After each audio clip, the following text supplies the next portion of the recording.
Bienvenidos a nuestro encuentro académico. Soy Sandra Lucía Lozano Álvarez, directora de programas de la tecnología en atención hospitalaria de la Universidad del Valle. Programa de pregrado adscrito a la Escuela de Medicina, Facultad de Salud de esta universidad. Hoy, 24 de junio, donde justo se celebra el Día del Socorrista, muy asociado a las actividades de inicio de la Cruz Roja Internacional. Hemos escogido un tema solicitado y, digamos, propuesto por nuestros representantes estudiantiles y estudiantes del programa académico, y es referente al manejo de las lesiones por gases irritantes. Para esta actividad hemos invitado y contado con la suerte de participar con dos profesores, la doctora Jessica Morales, quien es toxicóloga del Centro Médico Imbanaco, egresada nuestra de pregrado como médica general y especialista en toxicología clínica de la Universidad de Antioquia. Además nos acompaña el doctor y profesor de la Universidad de la Escuela de Medicina, Mauricio Rojas, quien es toxicólogo clínico del Hospital Universitario del Valle, formado de pregrado y posgrado en toxicología clínica en la Universidad del Rosario, a quienes les agradecemos enormemente su participación. La metodología que vamos a utilizar es que vamos a escuchar a nuestros conferencistas y luego abriremos un espacio de preguntas. Ustedes pueden ir registrando sus preguntas en la medida que va avanzando la conferencia. En la parte inferior de sus pantallas van a encontrar la posibilidad Q&A, donde están las preguntas y respuestas, y al final de cada una de la presentación de la doctora Jessica, pues abriremos la lectura de estas preguntas. Y ella con el doctor Mauricio Rojas pues nos irán resolviendo cada una de ellas. Entonces pues no me queda sino dar la gratitud enorme a la doctora Morales, al doctor Rojas, asimismo a la oficina de extensión de la Facultad de Salud y las comunicaciones, y a nuestra monitora Joana González, y monitor Juan Pablo Vergara por estarnos apoyando en esta actividad.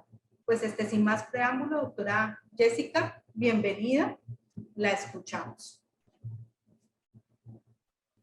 Bueno, buenas tardes a todos, muchas gracias por este espacio, por la invitación. Voy a compartir pantalla, porfa me confirman cuando la estén viendo.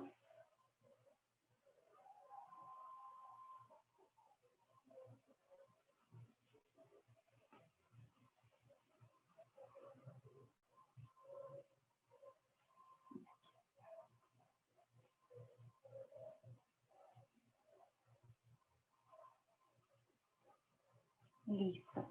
¿Me confirman, por favor, si están viendo la pantalla y si me escuchan bien? Sí se ve y sí se escucha bien, doctora. Listo, Juan Pablo, muchas gracias. Entonces, pues, vamos a empezar. La idea, entonces, como dijo la doctora Lozano, es que hagamos una revisión del manejo de las lesiones por gases irritantes. La idea de esta charla es desarrollarla más o menos en 50 minutos. La idea es iniciar con una introducción, ir paso a paso como de las cosas más grandes a las más pequeñas y hacer el énfasis del manejo pues, de gases irritantes, pasar por la toxicocinética, que es ese proceso por el cual la sustancia ingresa al organismo y va a sufrir diferentes cambios hasta ser eliminada. Toxicodinamia, que hace referencia al mecanismo de acción de estas sustancias, cuadro clínico, manifestaciones, diagnóstico, manejo y finalmente unas conclusiones. Yo pongo... Ahí, listo. Entonces, para empezar, me parece pertinente que iniciemos con unas definiciones básicas y muy claras. Cuando yo les hablo de gases tóxicos, en este caso de gases irritantes, pues todos pensamos inmediatamente en un gas. Y nos remontamos un poco a esos conocimientos básicos de química, en donde sabemos que un gas hace parte como una propiedad física de una sustancia, en donde su estado de la materia precisamente es gaseoso y tiene esa capacidad de difundir en el espacio libremente. Sin embargo, cuando vamos a hacer una revisión propiamente de las sustancias tóxicas y que hace referencia en la literatura a gases, no necesariamente vamos a hablar precisamente de sustancias químicas en estado gaseoso. Entonces, digamos que ahí hay como un cambio en la terminología, pero digamos que en esta charla, si hablamos de gases, piensen más allá de que no solamente estamos hablando de una sustancia gaseosa, sino que van a entrar otras sustancias de otros estados que van a ser agentes inhalados.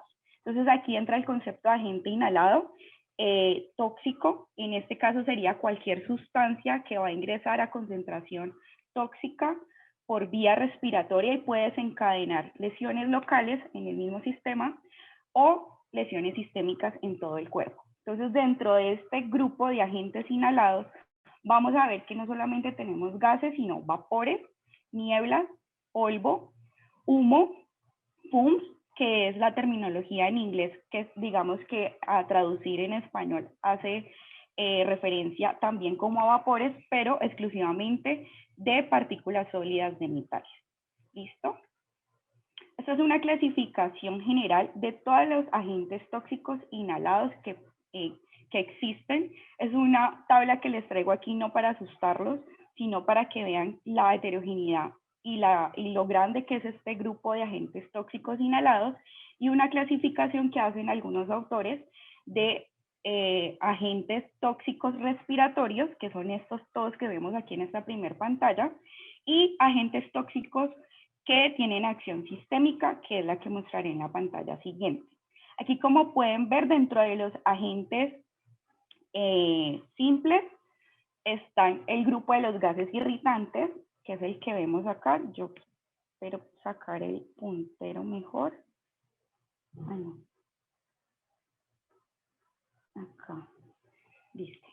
Acá está el grupo de los gases irritantes, que van a tener una clasificación según la solubilidad al agua, pero digamos que otros autores meten la parte de armas químicas gaseosas también como si fueran parte de los gases irritantes. Entonces, esta tabla no los separa, pero realmente en términos prácticos podemos ver esta parte de las armas químicas como parte de los gases irritantes. Estos son los que les decía, los agentes inhalados que producen sintomatología sistémica. Aquí tenemos varios grupos: polímeros fluorinados, óxidos metálicos, polvos orgánicos y algunos venenos. Esta clasificación, que me parece un poco más práctica a comparación de ese cuadro grande que les mostré, podemos clasificar los gases tóxicos por lo general en gases simples, gases asfixiantes tóxicos o químicos y gases irritantes. Esta clasificación me parece que es mucho más fácil de manejar y hace referencia sobre todo a cuál es el mecanismo de acción de la sustancia. Entonces, los gases simples son aquellos gases que van a producir principalmente desplazamiento del oxígeno en el aire ambiente. Eso quiere decir que, digamos, que se asemeja un poco a generar una especie de asfixia, porque se desplaza el oxígeno y pues no va a haber paso de oxígeno al sistema respiratorio. ¿Listo? Están los gases asfixiantes tóxicos o químicos, que son todos aquellos que van a generar hipoxia celular, y eso quiere decir que dentro de sus mecanismos de acción van a alterar los procesos celulares, sea que reciban la molécula de oxígeno a nivel del traspaso alveolo capilar, pero también todos los procesos celulares metabólicos de respiración celular, que entraría ahí ciclo de Krebs y fosforilación oxidativa. Y ya gases irritantes, que son los que me interesan y los que vamos a desarrollar en la charla, son todos aquellos que van a causar daño al tejido pulmonar, sea por contacto directo debido a una reactividad química. Entonces, para hablar un poquito de historia, es importante saber, hablando de los gases irritantes propiamente, es que datan desde hace muchos años, desde los 428 a.C. Ya veíamos que en Atenas utilizaban combinación de brea y azufre para producir humos tóxicos en guerra contra los espartanos. Gran parte de la historia del desarrollo de estos gases va de la mano mucho con el desarrollo de armas químicas. Entonces vemos que en la Primera Guerra Mundial es donde se empiezan a dar uso, principalmente con uso bélico, el gas mostaza, el cloro y el fosgeno como principales agentes en la guerra química, y vamos a ver que a partir de este año empieza como el desarrollo de todos estos gases, y precisamente en el año de 1928 aparecen los químicos Ben Corson y Roger Suggenton, que son los que descubren el gas CS, que es un nuevo tipo de gas lacrimógeno en su momento y que hasta la fecha es el que más está siendo utilizado. Posteriormente, pues eventos de relevancia, en 1952 el incidente de niebla en Londres, donde hubo una gran concentración de smog, y eso repercutió a nivel de la salud de las personas, desencadenando casi 4.000 muertes por causas respiratorias. Si vemos imágenes de la Primera Guerra Mundial, de la trinchera alemana en Bélgica, aquí se ve el gas cloro gaseoso en la fotografía. Vemos fotos de víctimas también, estas de la guerra de Vietnam, esto es ya más adelante, en la Guerra Fría. Vemos víctimas de gas mostaza en ambas fotografías, y vemos estas son de la Primera Guerra Mundial y estas son de la Guerra de Vietnam. Aquí vemos cómo los americanos utilizaban precisamente el gas CS, que es uno de los agentes más importantes de gases lacrimógenos, y se utilizaban en ese momento para introducir en los túneles que habían para atacar pues al enemigo. Esta es una imagen del evento en Inglaterra, en Londres de 1952, que se conoció como la niebla. Y ya más adelante vemos que en 1971 empiezan como a haber estudios sobre el gas CS, que es uno de los gases lacrimógenos del que ya les había hablado. Posteriormente, en el 87, el FBI empieza a utilizar el gas pimienta, y en 1993 ocurre un evento pues muy importante, sobre todo en términos de reglamentación, y es que se da la Convención de Armas Químicas, donde a nivel mundial se decide no utilizar estos gases tóxicos como armas de guerra, y se establece como la reglamentación de los gases que van a ser utilizados para control de disturbios. En cuanto a estadísticas, vemos entonces, hacia grandes rasgos, que muchos millones de personas en todo el mundo están expuestas a compuestos relacionados con quema de materiales que pueden generar gases tóxicos, esto tanto en ambiente doméstico como industrial. La exposición por inhalación representa más del 58% de las muertes relacionadas con sustancias nocivas en el lugar de trabajo, y a nivel mundial la OMS estimó que aproximadamente 2 millones de muertes prematuras por año ocurrieron debido a contaminación del aire. De ahí el 88% se produjo principalmente en países de ingresos bajos y medios. En Estados Unidos, digamos que las estadísticas que tenemos más a la mano ya con respecto a gases utilizados como agentes de disturbios, Estados Unidos es uno de los países que más ha reportado, y tenemos este informe de 2017 donde se informaron 4.000 exposiciones a gases lacrimógenos. De estos, la mayoría que se usó fue gas pimienta con la sigla OC, y le seguía estos otros gases, 0.2 el CS y otros.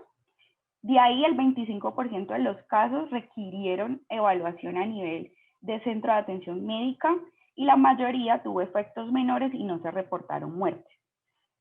También hay un reporte de Texas del Poison Center que hizo una recopilación de datos del 98 al 2000, donde se identificaron 1.531 exposiciones a gas pimienta, y posteriormente en el año 2002 a 2011 se identificaron 3.672, lo que habla que iba cada vez en aumento el uso de estos gases. Algo que es súper importante y es un mensaje que quiero dejarles claro es: cada que hay un accidente con gases irritantes es un accidente que suele ser de gran escala, porque como los gases pueden difundir muy rápidamente en los espacios, pueden llegar a poblaciones grandes, y por lo general la magnitud pues de la exposición obliga a que las personas, casi todas, terminen siendo sintomáticas. Entonces son accidentes de gran escala. Ya hablando propiamente de los gases irritantes que les había adelantado un poquito en la definición, les recuerdo entonces que es un grupo heterogéneo de sustancias químicas que producen efectos tóxicos a través de una vía final común, que es la destrucción de la integridad de toda la barrera mucosa del tracto respiratorio. Entonces, ¿cuáles son esos mecanismos por los que pueden dañar la barrera? Son daño tisular por contacto directo, por la misma naturaleza química que tenga la sustancia, sobre todo en términos de cambios de pH extremos, que sean sustancias muy ácidas o muy alcalinas, pues pueden generar efecto cáustico sobre la mucosa respiratoria. Y hay otras sustancias que también pueden provocar daño de la membrana directamente por reacción química y liberación de radicales libres o generación de estrés oxidativo. Acá en esta tabla de la izquierda pueden ver un listado grande de todos los gases irritantes que tenemos y de sus fuentes primarias. Y algo que es súper clave también es que el sitio de la lesión pulmonar va a estar relacionado en gran medida con la solubilidad que tenga los gases en agua. Entonces, por lo general, los gases que son muy solubles en agua, que eso nos habla de que son poco liposolubles, pues tienden a generar más daño local sobre el sistema respiratorio. Por el contrario, si son sustancias que tienen una baja solubilidad, lo que quiere decir que son muy liposolubles, que pueden traspasar membranas lipídicas muy fácil, pues tienen mayor chance de traspasar la barrera alvéolo capilar y llegar a distribuirse a todo el cuerpo y provocar pues un efecto sistémico. ¿Listo? Independiente del mecanismo por el cual se dañe la mucosa, algo que es claro y que habla mucho la literatura es que por lo general las presentaciones clínicas, independiente del tipo de sustancia, suele generar cuadros de presentación clínica muy similares. Y ahora bien, nos vamos a centrar ya propiamente en gases lacrimógenos, que es como el tema a desarrollar sobre todo porque es una necesidad en este momento por el contexto social que estamos pasando. Entonces, pues vamos a hablar principalmente de los agentes de control de disturbios, que en la sigla en inglés se conocen como los Riot Control Agents. Estos son productos químicos que intencionalmente son usados, son no letales, lo que inhabilitan temporalmente a las personas a través de una intensa irritación de mucosas y de la piel que están expuestas. También son conocidos como lacrimógenas, irritantes, agentes acosadores, repelentes humanos y gases lacrimógenos. En general, estas sustancias, miren que aquí, por eso les digo que a pesar de que hablamos de gases irritantes o de gases lacrimógenos, realmente si nos vamos a términos puristas en cuanto a definición química de la sustancia, son sustancias que son sólidas, pero que a aumentos de temperatura y de presión van a dispersarse como un aerosol o como pequeñas partículas sólidas en aerosoles líquidos. Por lo general, los dispositivos donde están almacenados van a tener adicionalmente una sustancia que es flamable, un explosivo, que va a desencadenar una reacción de combustión y va a hacer que la sustancia se libere al medio y se propague de forma mucho más fácil. Estos son los agentes de control de disturbios más comunes y que se utilizan todavía a nivel mundial. Tenemos el CN, también conocido como el MACE, este es el cloroacetofenona. El CS, que es el que les hablaba a nivel histórico, es el que más se utiliza en este momento y de hecho acá en el país es el que más se ha detectado en las últimas disturbios en donde ha habido pues represión policial. Este es el clorobencilideno malonitrino. En general, el CS y el CN comparten la característica de que son sólidos cristalinos blancos con baja presión de vapor y baja solubilidad de agua. El CN en comparación al CS requiere una concentración más alta para ser más efectivo y realmente en comparación al resto suele ser más tóxico y es un potente sensibilizador dérmico. El CS es de mayor potencia, pero de menor toxicidad, tiene una estabilidad química mejorada y tiene la particularidad de que tiene un olor a pimienta. El CR que es el dibenzooxapin, el DM, que es también conocido como el Adamsite, realmente ya no se usa mucho, se utilizó hace muchos años en Estados Unidos. Este suele ser un compuesto cristalino amarillo verdoso, que es inodoro y que, a diferencia de pronto del resto de los agentes, suele inducir mucho más vómito y una sintomatología más prolongada. Y por último tenemos el gas pimienta, que el gas pimienta o el pepper spray viene de la capsaína. La capsaína es la sustancia que está en el aceite esencial derivado de las plantas del pimiento o del chile, que para nosotros es el ají. Entonces, un extracto del ají, de ahí se extrae la capsaína y ese es el que se utiliza en el gas pimienta. Estas son las propiedades físico-químicas de las sustancias. De relevancia saber que casi todos, los 5, son insolubles en agua, tienen mayor solubilidad en solventes orgánicos, de ahí que digamos que tienen la capacidad de poder generar, dependiendo de la concentración y del tiempo de exposición, alguna sintomatología sistémica. Importante también saber, por lo menos con el CS, lo que les decía del olor a pimienta, que eso nos permite identificar, y el gas pimienta, pues digamos que realmente no tiene un olor marcado. Estos son los dispositivos que se usan actualmente. Miren que son diferentes dispositivos en los que los agentes lacrimógenos son almacenados. De los más utilizados en las últimas protestas, por lo menos acá en la ciudad que he logrado identificar, está la granada, que es la que señalo acá, y está el cartucho de 37 milímetros. Por lo general, lo que son las granadas, pues vienen con un agente explosivo que va a desencadenar la liberación del gas lacrimógeno, y digamos que lo que son ya el resto de municiones, pues van a tener adicionalmente de expulsar el gas, pues pueden tener la capacidad de expulsar perdigones o proyectiles de goma. Este es un esquema que me gusta mucho, donde vemos el interior del dispositivo y vemos que no solamente dentro del dispositivo vamos a tener el agente lacrimógeno, que es el que aquí está en inglés como lacrimator, sino que vamos a ver ciertas sustancias que lo están acompañando.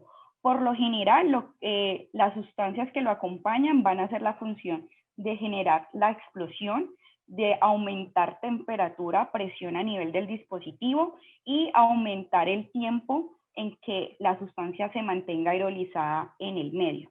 Entonces, pues sabemos que no solamente vamos a tener exposición solamente al agente lacrimógeno, sino que también si hay manipulación del dispositivo, pues puede haber exposición a otro tipo de sustancias.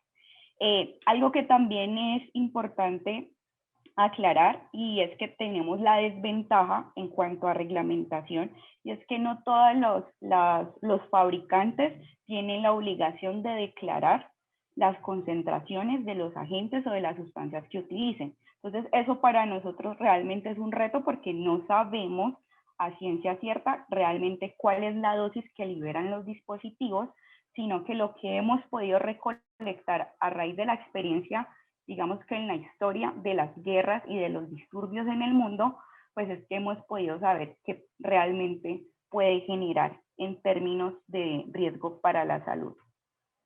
Estas son unas fotos que se tomaron de las granadas que se utilizaron en las protestas en mayo acá del barrio La Luna en Cali. Vemos que la fábrica y que más se ha utilizado de las diferentes proyectiles que han encontrado los chicos de primera línea son de la fábrica Cóndor, que es brasileña, y aquí vemos, pues digamos que no se ve muy bien por obviamente la manipulación del dispositivo. Acá, espero me crean que aquí dice CS, y hace referencia a que este es el agente lacrimógeno que está utilizándose con mayor frecuencia en el país. Ya hablando en términos de la toxicocinética, o lo que es, para los que no sepan el término, es cómo la sustancia llega al cuerpo y va a sufrir diferentes fenómenos de absorción, de metabolismo y de eliminación en el cuerpo. Entonces vemos que el CS principalmente tiene una absorción sistémica que se produce principalmente a nivel del tracto respiratorio, se metaboliza principalmente por hidrólisis. Acá tenemos la reacción, hidrólisis, recuerden que es reacción con agua, y va a producir dos metabolitos, que es el malonitrilo y el 2-clorovenzaldehído. Esto lo coloco aquí porque es importante saber que este metabolito, el malonitrilo, se produce también a nivel hepático en el sistema en el momento en que es absorbido y se metaboliza, y esto, dentro de otras reacciones químicas, puede liberar dos moléculas de cianuro. Entonces puede generarse algo de exposición a cianuro con este agente, el CS. Sin embargo, digamos que el cuerpo tiene mecanismos de eliminación de tóxicos y tiene la capacidad de coger esas dos moléculas de cianuro y eliminarlas por vía urinaria, transformándolas en tiocianatos. Entonces, digamos que a pesar de que hay una alerta de que las personas podrían estar expuestas a cianuro, pues todavía digamos que las concentraciones realmente no son tan altas como para que se produzca una intoxicación por cianuro. ¿Listo? Algo que es importante en general para todos los agentes, no solamente hablando del CS, es que la dosificación es impredecible y obviamente para los que trabajan con este tipo de sustancias, que en el caso son las fuerzas policiales y el SMAT, es que ellos pueden sufrir autoenvenenamiento involuntario. Las vías de exposición definitivamente son la inhalatoria, la ocular y la dérmica. Y hablando ya de otros agentes como el CN, realmente hay muy pocos datos sobre la absorción, distribución y eliminación. En cuanto al gas pimienta, sabemos que se absorbe por cualquier vía, se metaboliza a nivel de hígado y en la piel se hidroliza a dos metabolitos, a la vainillalinamina y al ácido valinílico, y se excreta en orina.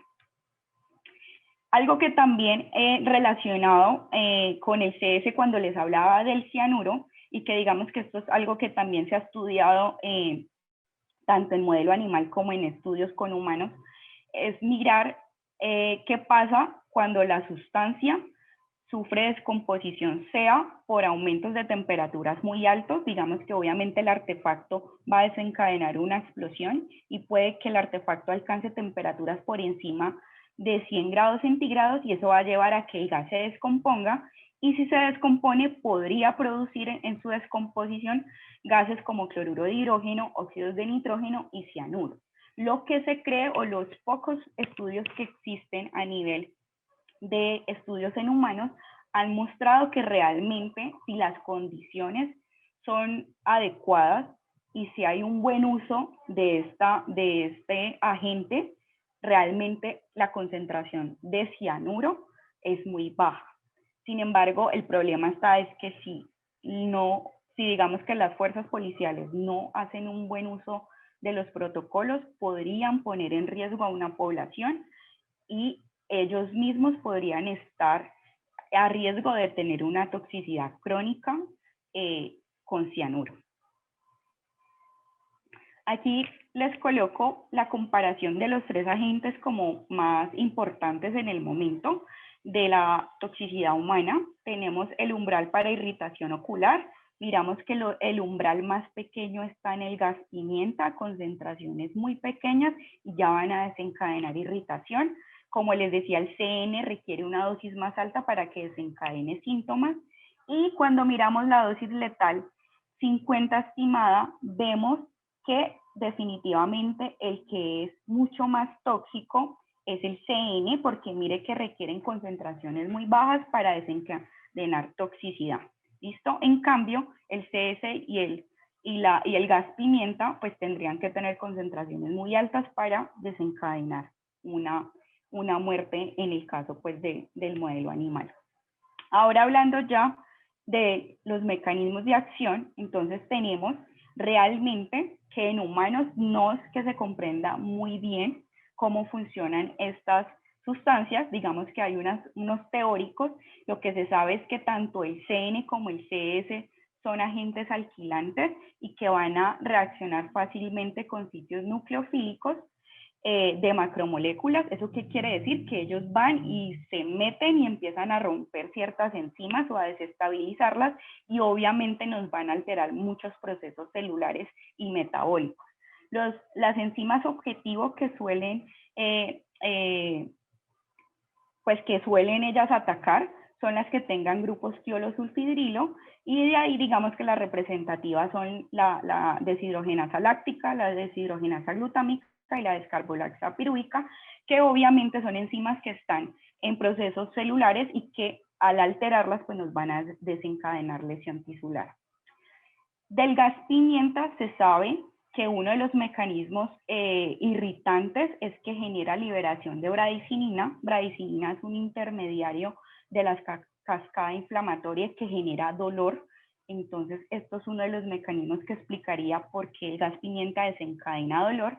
Y algo que también es muy clave en la fisiopatología es que se genera una respuesta inflamatoria muy marcada a nivel pulmonar que podría desencadenar u originar un SDRA, que es un síndrome de dificultad respiratoria del adulto.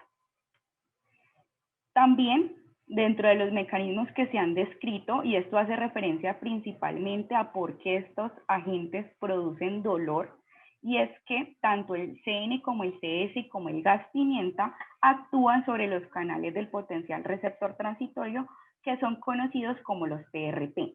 Los TRP, como ustedes ven aquí en la gráfica, son varios que están ubicados a nivel dérmico, esto es piel, y vamos a ver principalmente que el TRPA1 y el TRPB1 son los que se activan ante agentes químicos. Y estos son los que se han visto que activan los agentes lacrimógenos y van a desencadenar una respuesta, una estimulación, una señal aferente al sistema nervioso central que va a decirle al cerebro que hay dolor. Y eso obviamente pues va a desencadenar una respuesta de dolor, ya sea que la persona haga un cambio emocional o un cambio cognitivo.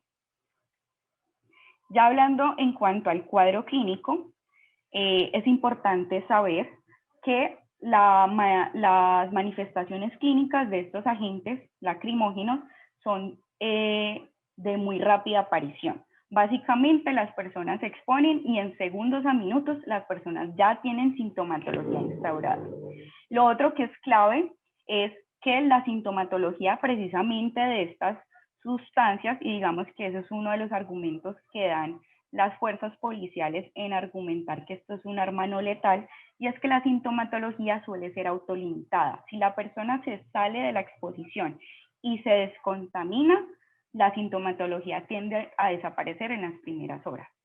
En teoría también hay una alta relación de seguridad. Cuando uno compara la dosis letal versus la dosis efectiva, vemos que realmente para alcanzar un efecto, que en este caso es irritar las mucosas y hacer que las personas se dispersen, pues no hay que llevar a dosis letales. Entonces digamos que eso le dice a uno que en teoría son sustancias seguras.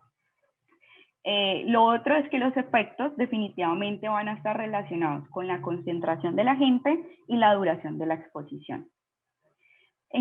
Ya viendo la clínica, entonces, sabemos que la vía de exposición es principalmente inhalatoria, entonces obviamente se va a exponer toda la parte nasal, orofaringia y tracto respiratorio. Vamos a tener exposición dérmica y exposición ocular. Entonces, dentro de la parte respiratoria, ¿qué es lo más prevalente? Rinorrea, que es moquear, estornudos, dolor, sensación de quemazón en la nariz. Se puede producir también a nivel bucal estomatitis, faringitis, exceso de salivación o cialorrea. Puede haber dolor en la lengua, puede haber un gusto metálico, puede desencadenarse tos, sibilancias, agitación o taquipnea. Puede desencadenarse secreciones. Obviamente, si la exposición es mucho mayor o la concentración también es mayor, puede desencadenarse bronconeumonía, broncoespasmo, peribronquiolitis, bronquitis, edema pulmonar, broncoespasmo, laringoespasmo, disnea, traqueitis. Dentro de la parte oftálmica vamos a tener lagrimación. Vamos a tener blefaritis, que es la parte de inflamación de los párpados, conjuntivitis, quemosis, queratitis, edema periorbitario. Vamos a tener dolor ocular, fotofobia, beflaroespasmo, que eso hace que las personas tengan dificultad a la hora de abrir los ojos, les cuesta mucho.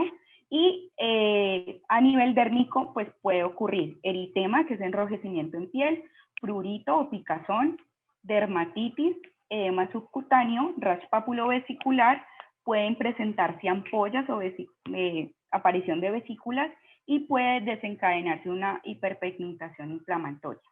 Nivel gastrointestinal, digamos que si uno respirara por la boca, y eso puede suceder en un ambiente pues de una manifestación, puede provocar disconfort epigástrico o ardor en la boca del estómago, gastritis, vómito. Algunas personas han llegado a referir diarrea.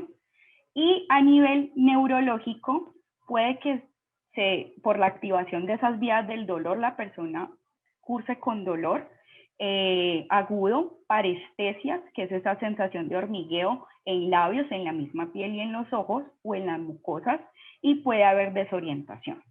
Los estudios, sobre todo en los estudios epidemiológicos de las últimas protestas, han mostrado reportes de ataques de pánico, de estrés postraumático e incluso de desarrollo de trastorno depresivo mayor. También hay reporte de fiebre, síncope, cefalea, hemoptisis, neumonitis química, insuficiencia cardíaca, daño hepatocelular, SDRA, que es como la manifestación más grave y que puede llevar a la muerte del paciente. También se han reportado casos de nefrosis tubular intersticial con daño renal pues asociado, con función renal alterada, perdón. Y digamos que en cuanto a lo que es heterogenicidad, genotoxicidad, mutagenicidad, realmente eso no está muy documentado. Hasta ahora los estudios no han logrado demostrar que esto pueda pasar con estos agentes. También puede presentarse ya en términos de laboratorio, leucocitosis, hipocalemia, hiponatremia, hipocloremia, niveles elevados de bicarbonato. Puede presentarse a nivel dérmico una reacción tardía, como la dermatitis alérgica de contacto y la pustulosis generalizada aguda, que puede desencadenarse 12 a 24 horas después de la exposición. En cuanto al DM, se los coloco aquí porque digamos que algo que es característico de este agente es que induce mucho vómito y que la sintomatología suele ser más prolongada en términos de tiempo. Las víctimas generalmente se retiran del entorno ofensivo, digamos que este es el objetivo real de estos agentes antidisturbios, y es que es dispersar a la población. Y por lo general, entonces, las personas, si no se vuelven a exponer y, digamos, se logran descontaminar, se pueden recuperar rápidamente entre los 15 a los 30 minutos. Digamos que los estudios dicen y los reportes de muertes son muy pocos. Hay muertes, las muertes se consideran como un evento raro, pero digamos que sí ocurre. Lo que sí ha visto que está implicado es que las personas hayan estado expuestas a estos gases en espacios cerrados o confinados, donde obviamente la concentración del gas va a aumentar, y pues que las personas no puedan salir de esa área, pues las pone en riesgo a muerte. Importante es que a pesar de que digamos que a nivel legal las catalogan como armas no letales, hay que saber que si no son bien usadas pueden desencadenar desenlaces fatales. Entonces, bajo ciertas circunstancias este riesgo aumenta, y es lo que les decía, cuando se usan en espacios reducidos, cuando el pánico causado provoca accidentes, una estampida, pues obviamente vamos a tener trauma secundario. Cuando se dispara uno de los dispositivos, una lata, una granada directamente a una persona, pues vamos a tener un trauma contundente. Cuando la población que se expone son bebés o ancianos, edades extremas, ellos son mucho más frágiles y tienen mayor riesgo de toxicidad. cuando obviamente las latas o las granadas explotan en la mano, pues ya vamos a tener ahí ya una quemadura y una lesión explosiva asociada. Y obviamente hay que saber que como estos dispositivos tienen agentes explosivos y sustancias flamables, tienen riesgo de generar incendios. Es importante que sepan también que a pesar de que en teoría estas sustancias se liberan a dosis bajas, es de riesgo y puede causar daño o matar a las mascotas, a los pájaros, a los gatos, a los perros. Y algo que se ha visto también es que puede también dañar los cultivos y alterar el suelo fértil. Ya en cuanto a diagnóstico, entonces, ¿qué es lo más importante para nosotros como personal de salud? Y esto es algo que repiten muchos de los profesores. Definitivamente, un examen, una historia clínica bien hecha, una buena anamnesis y un examen físico es la clave. Entonces, ¿qué me interesa a mí saber? Pues rectificar que la persona estuvo expuesta a gases o aerosoles en un disturbio, en una manifestación, en una protesta, que la sintomatología inicia de forma muy rápida y digamos que algo que también hay que tener en cuenta y que es una alarma para uno, es que los síntomas de gravedad se pueden presentar, como les decía, en situaciones donde haya exposiciones en espacios cerrados, mal ventilados, que hayan altas concentraciones de la sustancia y que hayan edades extremas involucradas, recién nacidos o ancianos. No existen pruebas de laboratorio disponibles en ninguna parte del mundo, ni aquí, como para decir, le voy a mandar este examen para yo tener certeza de que estuvo expuesto a un agente lacrimógeno. No, no las disponemos y no se toman. ¿Listo? ¿Qué otros laboratorios pueden ser importantes ya en la parte hospitalaria?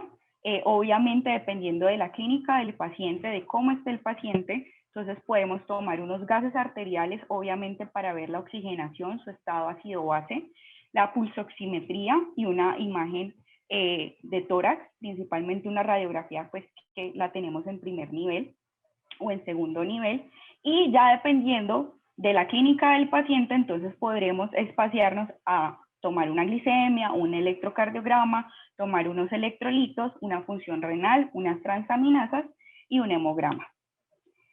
Ya en cuanto al manejo, entonces algo que es súper básico y es que dentro de los principios de los manejos de materiales peligrosos, siempre se aplica una descontaminación inicial. Entonces aquí entra este mismo principio, realizar una descontaminación inicial mediante irrigación abundante, primero para tratar al paciente o a la víctima y para evitar que haya una contaminación del personal de salud o del personal de apoyo y que no se vaya a volver pues en una intoxicación secundaria. El personal de salud debe utilizar el equipo de protección personal habitual, esto es clave, sobre todo para evitar que uno no vaya a terminar también intoxicado. El tratamiento principal para todos los agentes de control de disturbios y gases lacrimógenos definitivamente es la eliminación de la exposición. ¿Eso qué quiere decir? Sacar a la persona del sitio donde tiraron los gases lacrimógenos. No existen antídotos específicos, por lo que vamos a ver que el manejo se va a instaurar dependiendo de la clínica del paciente y ofreciendo un tratamiento de soporte vital. Puntos claves en la atención en el sitio de la escena. Entonces, como siempre para todo el personal paramédico y personal de defensa civil, bomberos, que son los primeros que llegan a la escena. Entonces, siempre no olvidarse, uno arranca por el ABCD. Aquí es importante dentro de esa ABCD incluir, si es posible y si el paciente lo permite, obviamente su estabilidad, iniciar con una descontaminación. Entonces, si el paciente está en paro cardiorrespiratorio, ahí sí, obviamente, uno arranca por atender, iniciar la reanimación y digamos que si uno tiene un equipo con apoyo, pues otra persona puede ir ayudando mientras uno hace la reanimación a ir descontaminando. Si el paciente está estable, lo ideal entonces es iniciar una descontaminación que se puede dar en el caso del personal que tenga ambulancia, uno puede iniciar la descontaminación en la ambulancia. Importante cuando los vehículos de atención prehospitalaria llegan a la escena, es importante que guarden distancia, que no lleguen al sitio donde todavía hay gases liberados, y lo ideal es que se ubiquen en zonas altas porque estos gases son más densos que el aire, son más pesados. Entonces, la idea es que el rescatista o la ambulancia quede por encima de donde está la escena, ¿listo? Lo otro también que es importante al rescatista que llega a la escena es levantar al paciente, sacarlo de la escena y levantarlo del piso, sobre todo para evitar pues que se siga exponiendo a la gente que va a permanecer más que todo a nivel pues del piso. Ya hablando principalmente de la descontaminación dérmica y ocular, entonces, ¿cómo va a ser? Lo primero es iniciar con el retiro de ropa. Aquí es clave que ustedes sepan que cuando uno va a retirar la ropa en el paciente, siempre debe ser con un orden sistemático. La idea es retirar de cabeza a pies y evitar siempre pasar prendas por encima de la cara del paciente. Esto para evitar que no vaya a haber una exposición vía inhalatoria o vía ocular, ¿listo? Entonces la idea, y si es difícil pues retirar la prenda, la idea es entrar con tijeras y abrir pues y retirar las prendas. Inmediatamente las prendas se retiren, hay que depositarlas en bolsas plásticas y hacer un sellado, porque si no se sellan, pues el gas va a seguir saliendo y ya se intoxica pues todo el personal de salud. Después de hacer el retiro de ropas, de sellar la bolsa plástica, entonces iniciamos con un baño. Puede hacerse con agua y con jabón. La idea es hacer 2 baños, independiente de cuánto tiempo haya pasado de la exposición, y que la duración de este baño sea aproximadamente de 15 minutos. Y en el caso de estos agentes, lo ideal es que sea agua fría, porque eso ayuda un poquito a manejar el dolor que el paciente está sintiendo. Cuando veamos que de pronto las personas tengan lesiones en piel, hay una recomendación de ciertos expertos y ellos se inclinan a que idealmente cuando haya lesiones abrasivas o ulceraciones, debería utilizarse idealmente solución salina por encima del agua y del jabón. ¿Listo? Importante también en la cara hacer una limpieza con un paño húmedo, intentando retirar, porque acuérdense que estos realmente son sólidos, pero partículas muy pequeñas, y hacerlo antes de iniciar el lavado.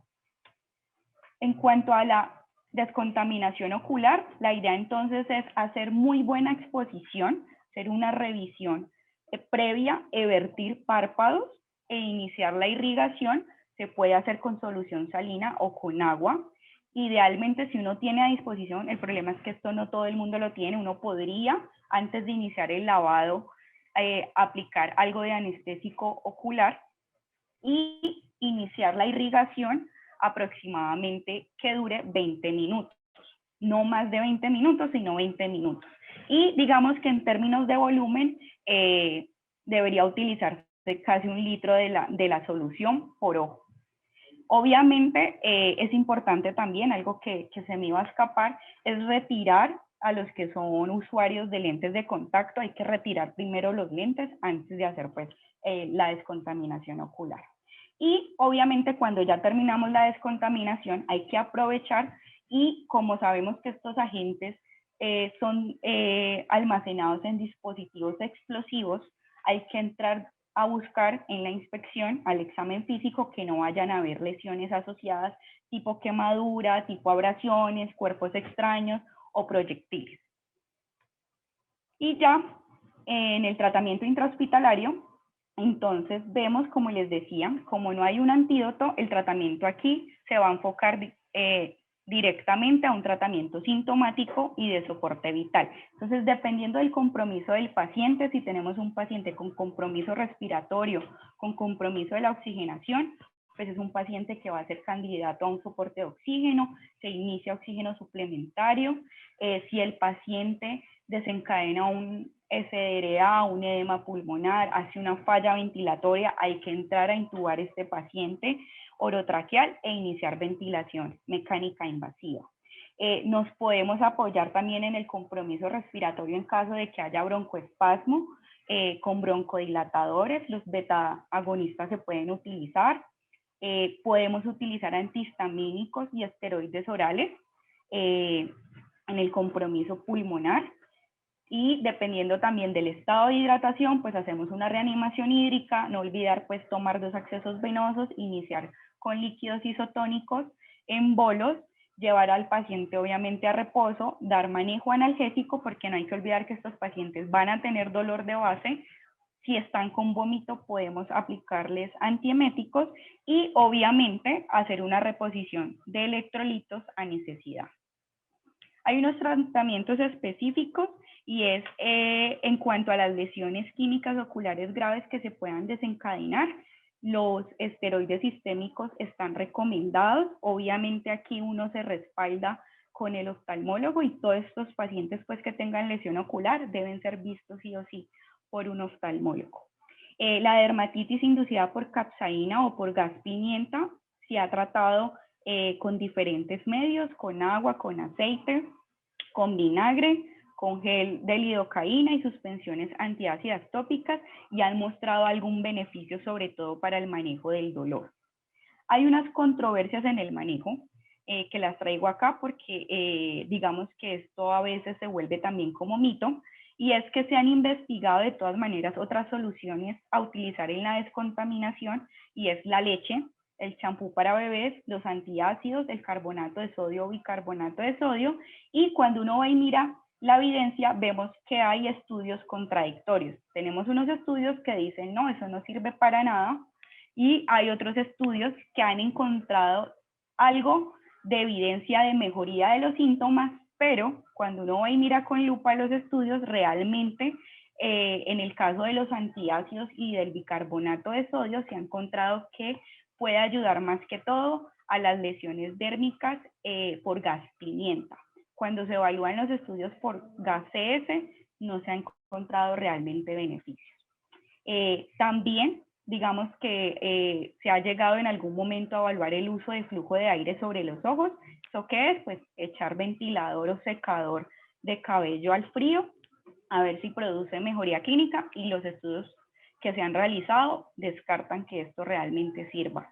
Y el uso de corticosteroides a nivel sistémico, sobre todo pues para el compromiso pulmonar y en el caso pues de SDRA, sigue siendo controvertido porque realmente los estudios que tenemos a la mano son estudios de SDRA por otras etiologías. Realmente cuando uno mira las etiologías no son etiologías tóxicas, entonces digamos que realmente el tipo de estudio no es el más esencial para demostrar si esto realmente sirve.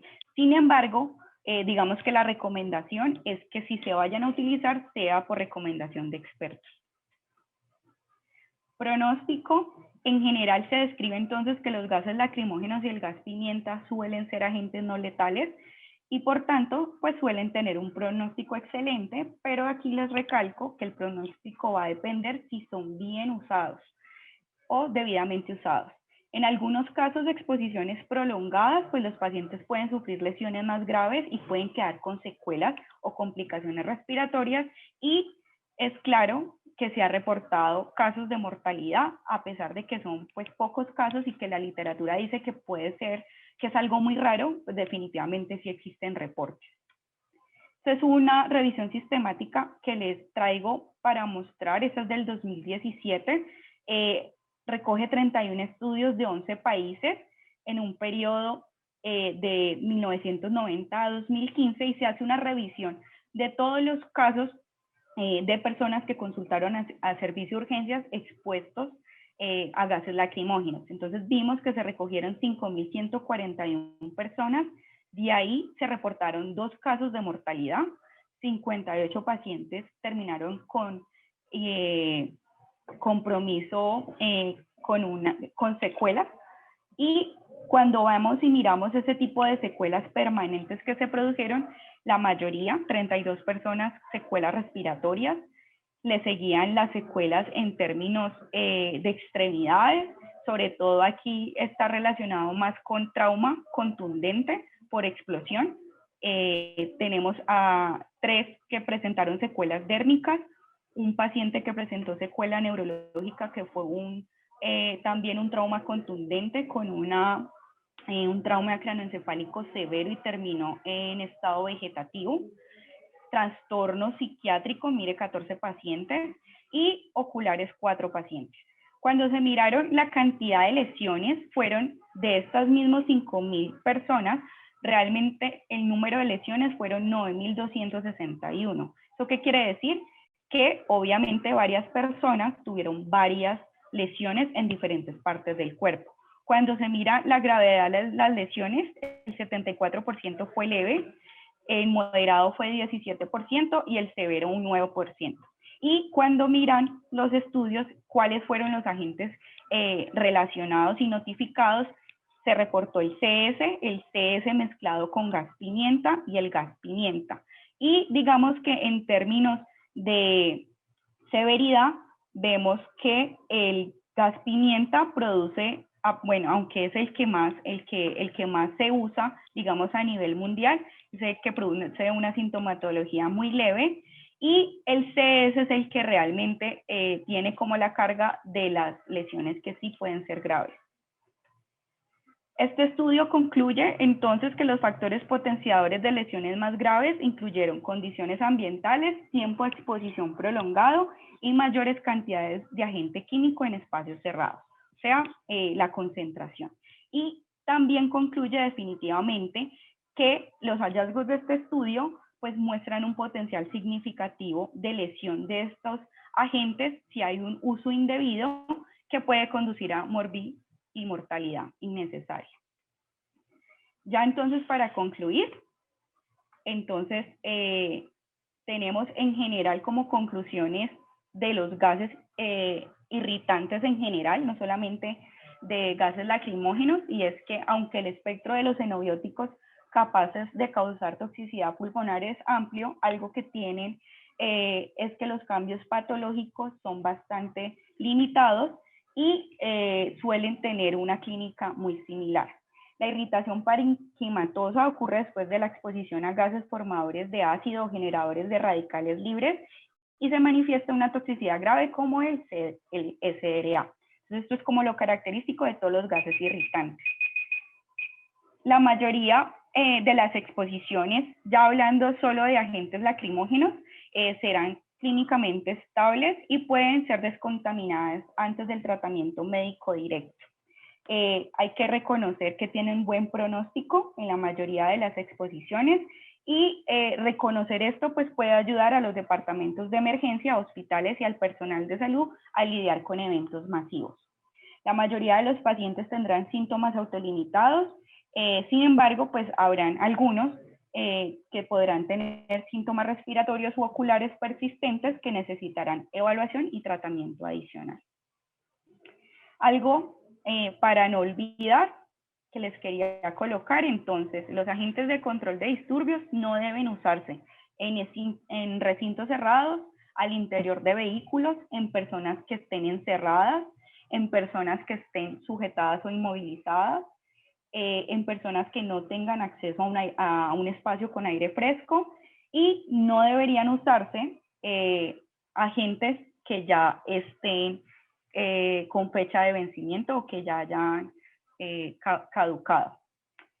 Otra cosa que es importante, los agentes de control de disturbios se esparcen rápido y los efectos van a depender principalmente de la cantidad de los químicos que son liberados en el aire, de las condiciones del tiempo, sobre todo medioambientales, de la cercanía del agente a la sustancia química y del nivel de acceso a espacios abiertos. Y ya estas últimas 2 diapositivas, digamos que es una información especial para las personas que de pronto no tengan formación en salud o que no sean trabajadores de la salud, pero que me parece pues que es importante por la situación social en la que estamos, y es dar unas ciertas recomendaciones a los manifestantes o marchistas. Entonces, siempre es importante ante una posible represión por parte del SMAT con exposición a gases lacrimógenos. Lo primero es mantener la calma, no correr con los ojos cerrados, porque pues si corremos con los ojos cerrados nos chocamos con todo el mundo, nos caemos y pues vamos a tener, además de la exposición a los gases, pues un trauma secundario. Los síntomas son diferentes y pueden depender del nerviosismo de las personas, de la actividad física y de la humedad del cuerpo. Si uno empieza a respirar agitadamente, pues va a haber más chance de que la sustancia ingrese en mayor cantidad al cuerpo. Y lo otro que también leía que me parecía importante es intentar siempre respirar por la nariz, no respirar por la boca, porque por la boca ingresaría la sustancia y digamos que no habría ese paso de eliminación que sufre en el paso nasofaringeo, que está toda la membrana, los cilios y los pelitos pues haciendo su función de evitar que ingrese la sustancia al cuerpo. Digamos que eso se lo saltaría. Entonces la idea no es respirar por la boca. Si uno va a ir a una marcha, idealmente estar limpio, bien bañado, evitar maquillaje o vaselina en labios, porque eso puede hacer que la sustancia se impregne más y pues empeoren los síntomas, y llevar siempre otra prenda de ropa, otra camiseta para realizar un cambio. Importante también, si ya uno está expuesto, no limpiarse con la ropa que tenga puesta y que esté impregnada, porque si no lo que va a hacer es terminar de introducir la sustancia al cuerpo. Si uno puede y pues llega a la casa, bañarse con agua fría. Importante hacer un lavado evitando que el agua caiga sobre la cara, sino intentar inclinar la cabeza y hacerse el baño pues hacia atrás. Almacenar la ropa en una bolsa plástica y dejarla unos 15 minutos, y ya después de que pase ese tiempo uno la puede sacar y la puede lavar. ¿Listo? Y recordar pues que la sintomatología, por lo general, si uno no se vuelve a exponer y se aleja del sitio, pues va a ser temporal y autolimitada. Y listo. Muchas gracias.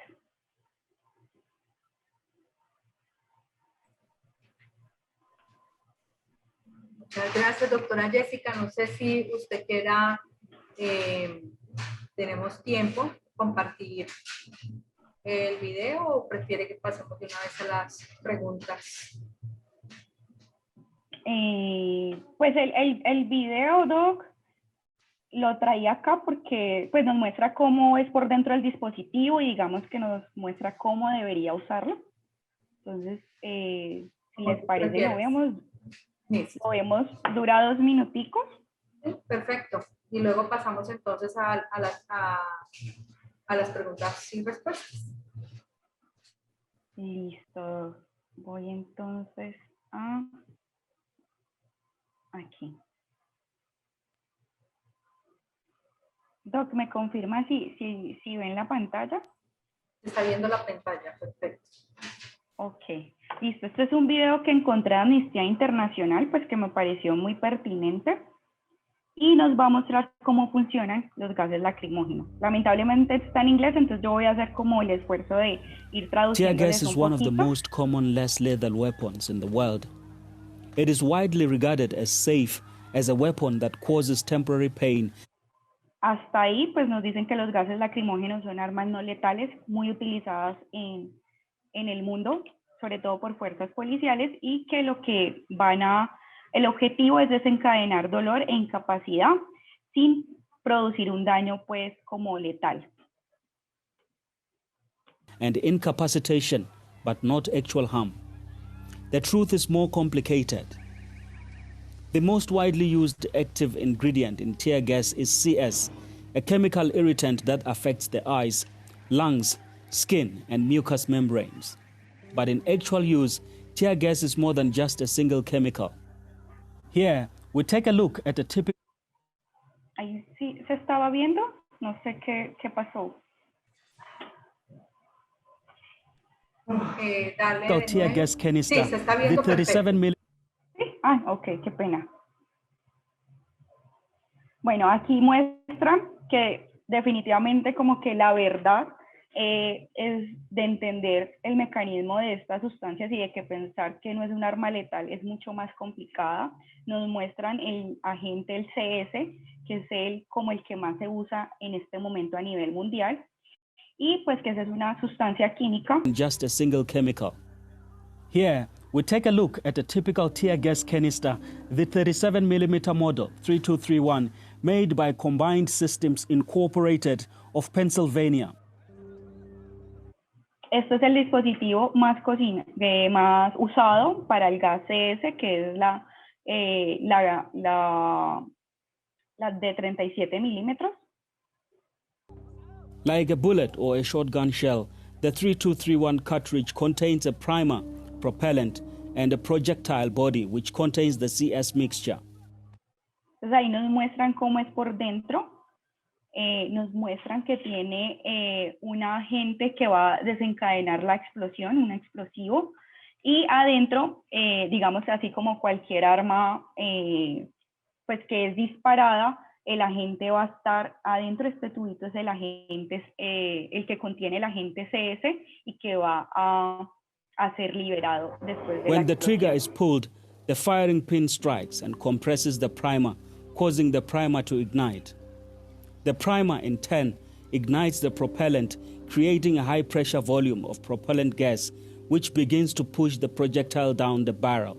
In the model 3231, the propellant gas also expands into the projectile itself, where it interacts with the CS mixture and begins a combustion reaction to produce CS smoke. When the projectile...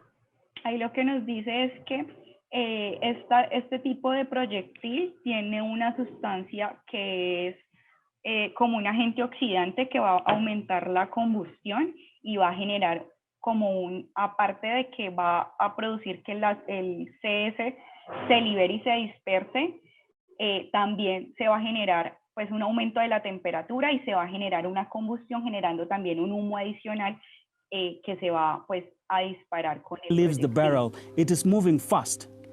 Muzzle velocities vary between canisters and launcher systems, but 75 to 150 meters per second is typical. A projectile with a mass of approximately 100 grams traveling at 70 meters per second has enough kinetic energy to cause serious injury or death in the case of a direct hit. This risk is one reason tear gas canisters are never supposed to be fired directly.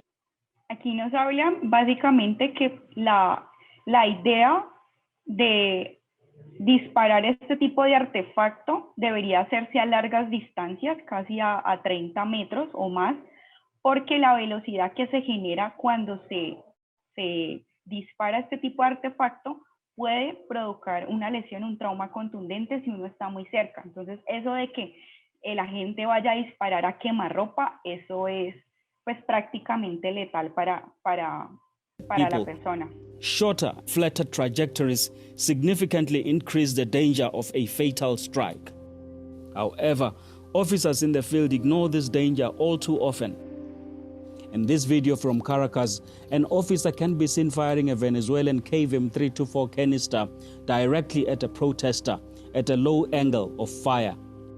The projectile's entire trajectory is caught on camera. Here, the projectile causes visible damage to the protester's wooden shield. Had the protester been struck directly in the head or chest, serious injury or death would likely have been the result.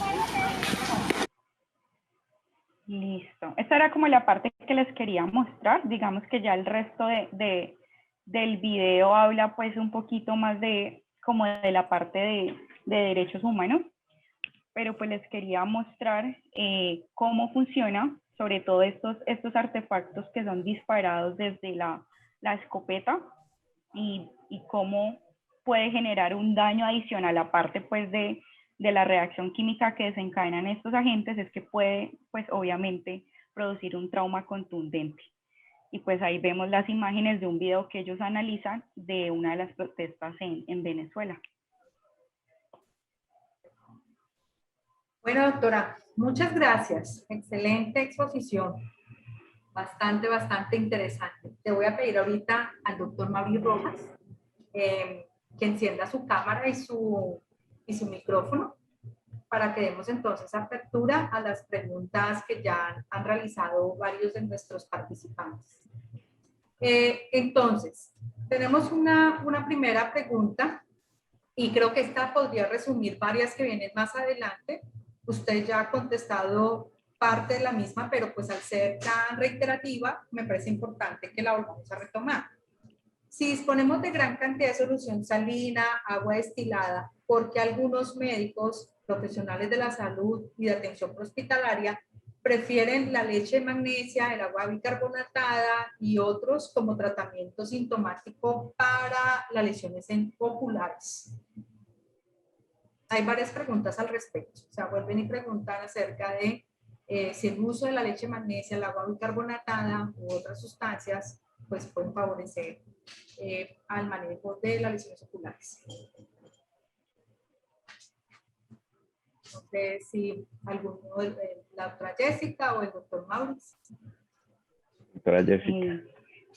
Ok, bueno, no, es una pregunta que sí definitivamente es, pues yo creo que también nos la hicimos nosotros en su momento, porque cuando uno va y revisa la literatura, digamos que eso se ha experimentado, se han hecho estudios con este tipo de sustancias para ver realmente su capacidad de descontaminar y de eliminar el agente. Lo que se ha visto, aunque realmente la evidencia no es mucha, porque pues uno no va a coger a la gente y pues la va a someter a esto a ver si sirvió o si no, sino que digamos que son estudios que se recogen a partir de la experiencia histórica y algunos estudios desde la parte de las Fuerzas Armadas. Se ha visto que principalmente lo que es el agua bicarbonatada y en el caso sobre todo de las sustancias antiácidas como el hidróxido de aluminio, parece ser que sí sirven en aliviar la sintomatología del dolor, pero solamente en las exposiciones a gas pimienta. Cuando se revisaron los estudios con gases, realmente no se ve que haya mejoría de la sintomatología o que haya eliminación pues mayor de la sustancia. Digamos que en términos lógicos, como que uno en la descontaminación, aparte de buscar neutralizar la sustancia, pues uno, digamos que a veces solo la parte mecánica de arrastre del agua hace que la sustancia se desplace. Entonces, digamos que una sustancia líquida, como la leche, podría uno usarla simplemente como para intentar desplazar la sustancia. Pero digamos que en términos prácticos, pues es más fácil yo conseguir agua, pues ponerme a conseguir otras sustancias. Me parece que en términos prácticos, yo me voy con un lavado con agua y con jabón. Aquí hay una aclaración. El jabón es jabón de baño, ¿no? El jabón de pH de baño, no escoger un jabón acción o un jabón de uso de limpieza, porque esos tienen pH muy alto y podemos antes producir una abrasión en la piel. Entonces, si nos vamos a la evidencia, realmente eso no tiene evidencia científica pues real. Digamos que lo que hay es un testimonio de personas que dicen que les sirvió, pero yo creo que es más por ese efecto mecánico de desplazar la sustancia, porque estos son sólidos muy pequeños que quedan impregnados. Entonces, digamos que si yo hago un barrido, pues podría yo limitar la exposición. No sé, el doctor Maurice, ahí que piense o que me corrija. No, estoy completamente de acuerdo. Se busca el flujo de una sustancia que permita barrer de manera mecánica el agente que se adhiere a estas membranas lipídicas, de manera que se puede pensar más en este efecto que producto de su composición, por ejemplo, lipídica, como una forma de absorber, más que absorberlo, lo que generaría es la eliminación a través de este barrido. Uno de los elementos también para ayudar a eliminar, digamos, de manera inicial, es tratar de limpiar la cara con una toalla, con un elemento que no esté contaminado, de manera que ahí se van barriendo inicialmente algunas de estas partículas. No olvidar hacer un lavado antes de los ojos, de los párpados, y en lo posible, cuando se hace el lavado ocular, hacer una pequeña eversión de los párpados porque a nivel de la cara interna pueden quedar algunos restos que al momento de cerrar los ojos puede generar una nueva irritación, haciendo que persista mucho más la sintomatología. Efectivamente el agua, soluciones de pH neutro, como la solución salina, son muy importantes, sobre todo porque la irrigación con una jeringa o colocar los ojos debajo de un chorro de agua de llave a una presión media es un elemento suficiente para generar este barrido y disminuir la exposición. Hemos visto cómo, digamos, existen estudios que son contradictorios. Sin embargo, en este momento, una sustancia que tenga un pH neutro, tenga una suficiente disponibilidad de la misma en el área, el agua. El agua es, digamos, lo más disponible que tenemos y que perfectamente serviría antes de llegar a un medio intrahospitalario si no se dispone de la solución salina. La solución salina, digamos que por el contenido de electrolitos, por su pH, pues se pueden hacer irrigaciones durante más tiempo sin generar mayor lesión desde el punto de vista también del pH del globo ocular. Perfecto. Bueno, la siguiente pregunta, pues digamos, es muy importante, sobre todo para el personal hospitalario, como mencionó la doctora Jessica, que es el primer personal que pudiera estar en contacto con las personas afectadas por este tipo de sustancias. La pregunta va enfocada, y para nosotros es muy importante todo el tema de bioseguridad y seguridad. De seguridad en la escena es uno de los principios de la atención prehospitalaria en la escena, y nos hacen una pregunta referente a la protección. O existe, digamos, manera de protegernos como personal médico utilizando tapabocas tipo N95. Los tapabocas N95 tienen, digamos, cobertura sobre sustancias o sobre básicamente microorganismos que sean un poquito mayor de 5 micras, pero muchos de estos gases tienen mucho menos diámetro de las moléculas, por lo tanto, realmente en cuanto a entre los agentes que van a producir la lesión, serían inefectivos, o sea, pasaría una gran parte de estos agentes a través de estas mallas que tienen los N95. Doctora Jessica, ¿alguna contribución adicional a la pregunta? Sí, no, completamente de acuerdo con el doctor. De lo que leía de las máscaras que recomiendan la NIOSH, principalmente hablaba de la M40, que creo que son las que usa el personal militar.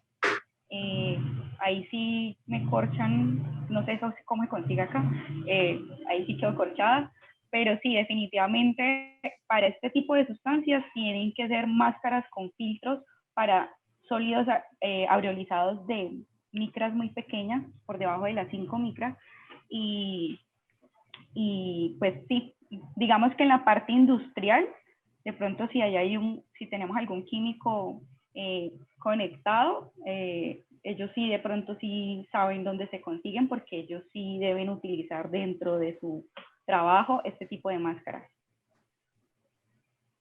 Las dosis letales de los diferentes tipos de gases son estandarizadas para todos los individuos o dependen de edad y peso. Por ejemplo, dice, tendría más efecto, más síntomas, la misma cantidad en caso de un paciente pediátrico, un adulto mayor, un paciente con sobrepeso. Bueno, en ese aspecto, aquí digamos que es un reto saber realmente cuál es la dosis. Uno, porque como les decía, a nivel de reglamentación, los que fabrican estos dispositivos no declaran las concentraciones. Entonces, por ahí vamos como ciegos. Y lo que sí se sabe, y digamos que eso es un principio para nosotros en toxicología, es que los niños suelen ser, por su superficie corporal, que es mucho menor, pues van a tener mayor riesgo porque pues digamos que ellos fácilmente pueden llegar a cubrirse y digamos que a ellos le ingresa a nivel respiratorio y difunde rápidamente, pues porque digamos que el organismo es más pequeño, la superficie es menor. Y en el caso de los adultos, digamos que la fragilidad es más por su respuesta, son personas que no tienen, pues que ya por el por la parte propia del envejecimiento no tienen mecanismos todavía vigentes de defensa, sea a nivel pues de pronto respiratorio, al solo hecho de correr y desplazarse y alejarse de eso, pues los ponen mucho más riesgo. Y lo otro son las comorbilidades, las enfermedades asociadas, pues definitivamente los va a poner en riesgo de que se puedan complicar. Aquí es importante ver que los pacientes con antecedente de asma o enfermedad respiratoria tienen mucho riesgo de tener complicaciones respiratorias secundarias a la exposición de este tipo de agentes. Doctor Maurix. Hay dos elementos importantes. Uno, los efectos que genera el agente sobre el individuo, pero también está la respuesta individual de este ante el agente. Entonces, digamos que se conocen unos efectos que se pueden producir en la mayoría de la población, sin embargo, como respondan ellos, por ejemplo, pacientes con antecedentes de hipersensibilidad, asma, enfermedades alérgicas, pues probablemente al estar expuesto a este tipo de sustancias pueden generar una respuesta del organismo mucho más prolongada, de manera que se puede llegar a estados de broncoespasmo, laringoespasmo, como lo planteó la doctora en la charla, y pues generar un mayor riesgo de mortalidad. Y en esto pues también los extremos de las edades, tanto niños como ancianos, podrían ser poblaciones mucho más vulnerables. Ahora hablemos de la caducidad. ¿Sí? Pues hay muchas manifestaciones o digamos, se ha hablado mucho de que varias de estas han tenido evidencia de que muchas de estas sustancias utilizadas durante esta situación social de la que menciona la doctora Jessica están vencidas o tienen una fecha de vencimiento. La pregunta va enfocada si esto empeora, digamos, causa muchísimo más daño, más lesiones, aumenta la letalidad, la probabilidad de muerte, incluso las concentraciones de cianuro. Bueno, digamos que ahí, pues en términos de estudios, eso no está muy estudiado. Digamos que lo que se ha visto y los pocos estudios que logré encontrar, sobre todo unos estudios que realizaron los de la Sociedad Toxicológica Química de París, en Francia, ellos sí miraron que algo característico es que cuando el artefacto se vence, digamos que la estabilidad de las otras sustancias se pierde y puede haber descomposición en el caso del gen CS, que se empieza a descomponer. Entonces, se cree, o lo que ellos, digamos, lograron demostrar era que efectivamente la sola descomposición del CS va a generar gases tóxicos como cianuro de hidrógeno. El problema es que no se ha logrado medir exactamente concentraciones.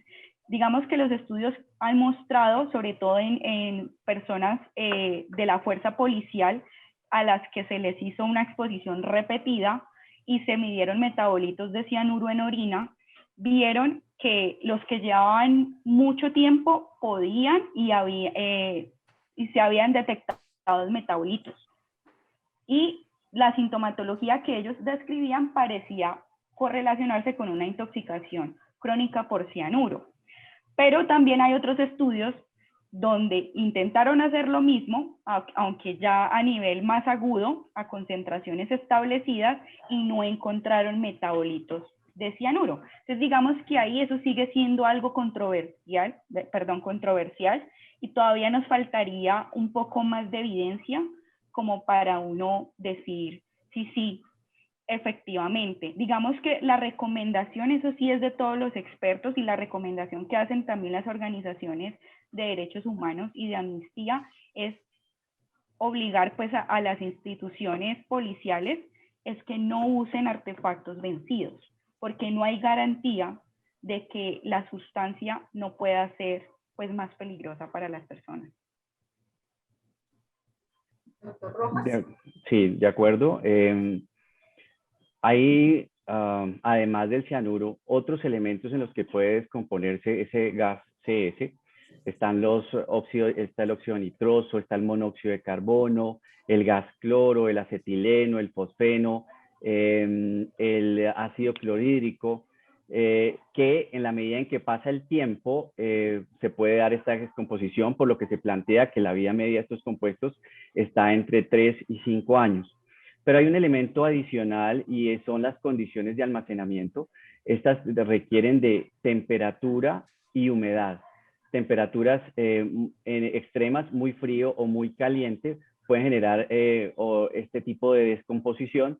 Y lo mismo la humedad puede alterarlo. Entonces, dependiendo del lugar donde se almacenen y la calidad de ese lugar, pues incluso antes de los 3 o 5 años se podría dar esta degeneración, produciendo esta gran cantidad de productos tóxicos que llevarían a empeorar las condiciones al momento de ser lanzado.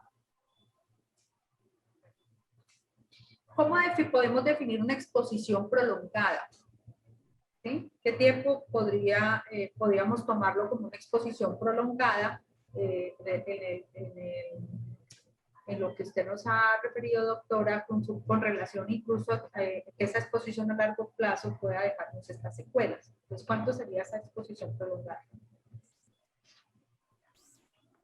De lo que leí, hacía referencia a exposiciones de muchas horas, más de 6 horas y repetidamente en el tiempo, varios días. Digamos que las personas que están en mayor riesgo definitivamente son los agentes del personal de antidisturbios. Sé que hay unas, pero digamos que ahí sí el dato específico se me escapa, porque obviamente hay una reglamentación de la NIOSH, sobre todo, de los umbrales permitidos que obligan a las personas a mantenerse ante ese umbral de la sustancia en el espacio. Pero ese dato sí me toca buscarlo, Doc, porque no lo tengo así pues a la mano, no recuerdo, no sé si el profe Mauricio de pronto.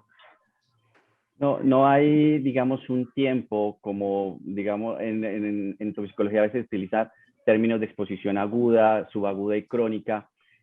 Acá, pues, realmente hablar de una exposición prolongada, una exposición crónica, pues estaríamos hablando más como de elementos o de situaciones de fabricación de este tipo de compuestos, donde las personas, pues, en su misma preparación están haciendo mezcla de muchos de ellos, lo que podría generar algún tipo de vapores en su formación. Sin embargo, pues se asume que este tipo de personas tienen la protección necesaria para evitar la exposición. Pero ya, digamos, durante el evento, no solo, digamos, el tiempo de exposición es importante, sino también si estamos ante un lugar abierto, cerrado, y la concentración que se pueda generar del mismo gas dentro del recinto, que lleve a una exposición y el tiempo en que tarde la persona en salir de allí. Hablábamos de que uno de los efectos o alguna de sintomatología es el tema de los broncoespasmos. En cuanto al uso de broncodilatadores, en el caso de presentar un cuadro clínico de broncoespasmo, sugeridos, no sugeridos, ¿cuál podría ser el inhalador que podríamos utilizar? Sí, dentro del tratamiento sintomático se recomienda el uso de broncodilatador. En el caso de broncoespasmo, se puede utilizar los beta-2 agonistas principalmente.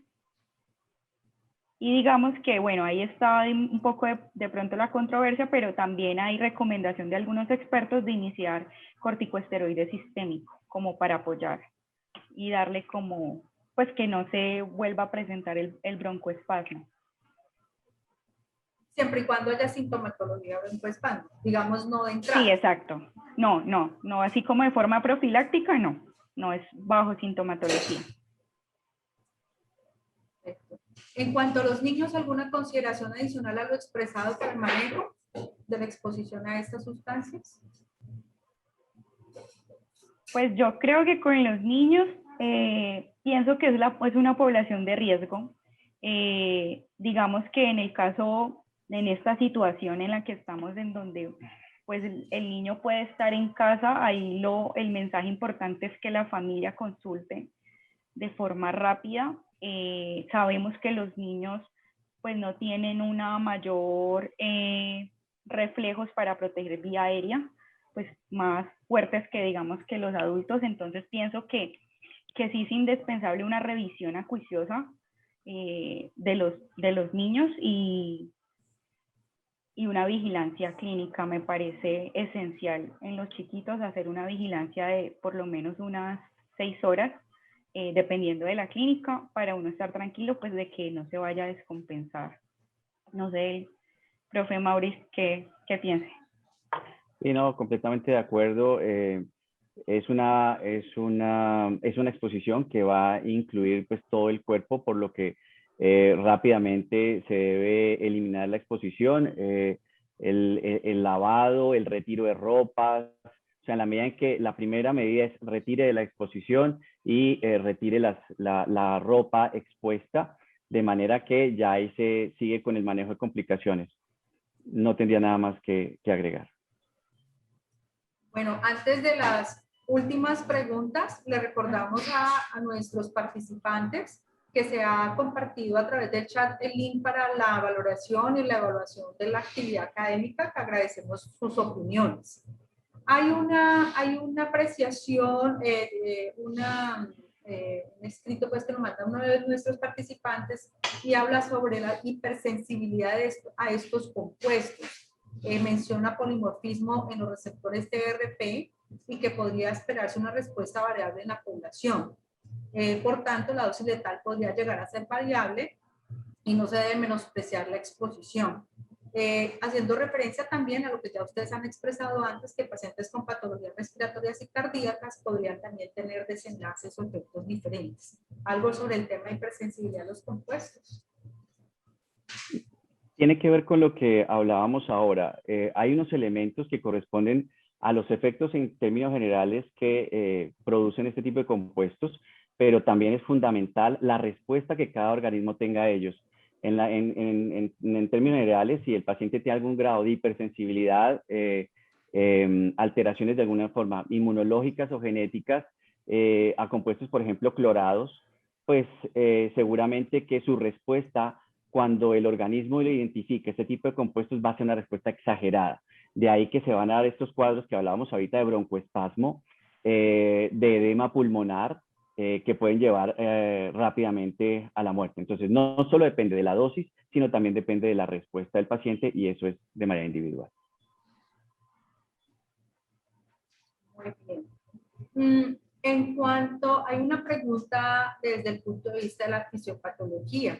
Si cuando uno explora a los pacientes que han estado expuestos a estas sustancias, uno pudiera tener falsas saturaciones adecuadas, es decir, que podamos tener saturaciones de oxígeno altos o normales, pero realmente estemos frente a un paciente con un compromiso pulmonar muy serio. Bueno, digamos que particularmente en gases irritantes, no es, digamos que no es algo que pueda pasar. Obviamente la mirada de uno como médico es no quedarse solamente con una variable clínica. Obviamente, si yo veo a un paciente con una saturación normal, pero está con diestrés respiratorio, con manifestaciones de hipoxia, pues obviamente uno debe estar pensando que algo más está ocurriendo, o sea que ya puede haber una alteración a nivel celular, de respiración celular, y yo ahí ya tengo que estar buscando algo más de los elementos, y digamos que ahí en ese caso uno debería inclinarse a buscar pues gases arteriales para mirar eso. De todas maneras, hablando en gases en general, hablando de los asfixiantes, o por lo menos el caso particular de monóxido de carbono, vemos que la saturación es algo que no varía y que puede estar normal. Pero la clínica del paciente definitivamente me está hablando de un estado de hipoxia, y digamos que ahí uno empieza a buscar otros elementos que precisamente están en los gases arteriales que me permitan ver si es que hay algo que me está alterando la transferencia del oxígeno a la célula, o que haya algo también a nivel celular. Entonces, digamos que en gases arteriales yo puedo hacer una aproximación con eso, mirar niveles de carboxihemoglobina, también ver metahemoglobina, pienso pues que definitivamente ante ese escenario pues siempre uno tiene que hacer un abordaje completo del paciente. No sé, el profe, ¿qué piensa? No, estoy completamente de acuerdo. No tendría algo más que aportar.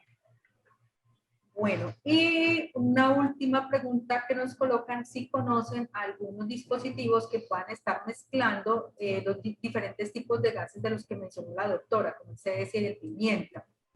¿Existen dispositivos que los mezclen y que podamos tener efectos de ambos gases, por supuesto? Pues yo me puse a buscar sobre todo en la página de Cóndor, que es el fabricante brasilero, de donde he visto pues que gran parte de los de primera línea han mostrado fotos de los artefactos encontrados. No he visto hasta ahora mezclas de los dos, pero no sé realmente si exista. Pues aquí no lo he visto, no sé el profe de pronto si sepa algo. Sé que hay una colega toxicóloga conectada que sabe mucho del tema, que ha investigado, la doctora Linet. No sé si ella de pronto pueda responder esta pregunta.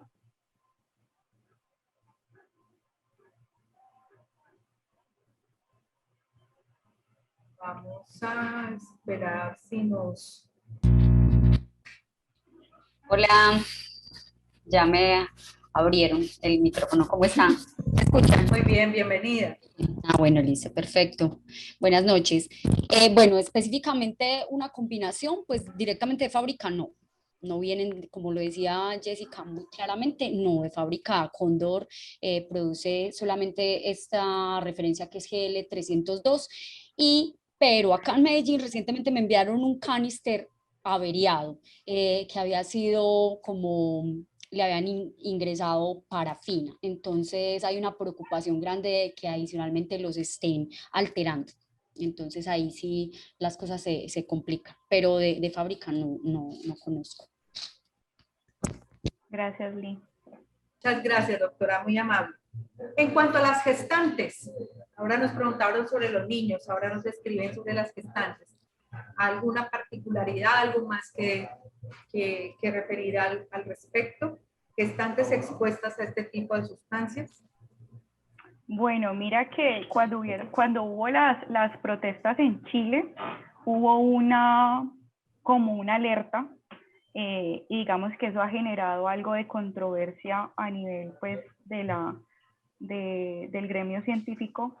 Es que parecía, pues se reportaron en esos momentos muchos abortos espontáneos. Entonces quedó en el aire como, ¿será posible que estos agentes produzcan un aborto espontáneo? Pero entonces ya buscando en términos de estudios, aunque no son muchos, realmente no se ha encontrado como una relación directa o como un argumento fisiopatológico que nos explique que la sustancia desencadene un aborto en las pacientes gestantes. Digamos que obviamente esta situación de particular es una situación de estrés en donde pues igual va a haber una cascada adrenérgica, va a haber una sintomatología emocional de base también, y digamos que eso puede también llevar a que pues obviamente si estamos en tempranas edades pues de la gestación, pues pueda presentarse un aborto. Pero entonces digamos que ahí sacar con pinzas y decir, vea, es que yo estoy segura que fue el GS, que eso todavía no se ha demostrado en términos pues de estudios. Sabemos que es algo que ha ocurrido, pero que hay otros factores que pueden explicar que eso se presente. Igual también alteraciones menstruales se reportaron, como irregularidad y sangrados en el ciclo menstrual de las mujeres, pero también vamos a lo mismo. Sabemos que la parte emocional pues puede alterar toda esta parte del eje hormonal y pues eso puede desencadenar alteraciones. Entonces digamos que tampoco hay suficiente evidencia como para decir, sí, esto realmente lo causa el agente. No, en este momento creo que esa respuesta no, pues de momento es no, yo creo. Doctor Rojas. De acuerdo. De hecho, en el en el abordaje de este tipo de pacientes, pues lo primero es preservar la vida de la madre. Preservando la vida de la madre, pues vamos a preservar la vida del bebé, y hay una gran cantidad de factores estresantes que podrían generar hipoxemia, que podrían generar precisamente por estos ejes hormonales un aumento en la contractilidad uterina, que podrían desencadenar en ese tipo de abortos espontáneos. Sin embargo, hacer una relación causal de un agente con la situación no es muy viable en el momento. Bueno, doctores, no sabe cuánto agradecemos la disposición y el apoyo para nuestro programa, nuestros estudiantes, colegas, residentes, estudiantes de pregrado. Ha sido bastante enriquecedora su conferencia, doctora Jessica. Me alegra volverla a ver por estos lares. Bienvenida. El doctor Rojas, como siempre, muchas gracias por su apoyo a nuestro programa. Les estaremos invitando en futuras actividades académicas. A todos los participantes agradecerles pues estar con nosotros en esta presentación. Esperamos que con esto demos respuesta a muchas de las inquietudes de nuestros estudiantes ante el manejo de estos pacientes, y bueno, esperemos que no sean mucho más en el futuro que nos tengamos que atender. Entonces, mil gracias. Que tengan ustedes una muy buena noche. Bienvenidos a esta casa. Que estén muy bien. Gracias por la invitación.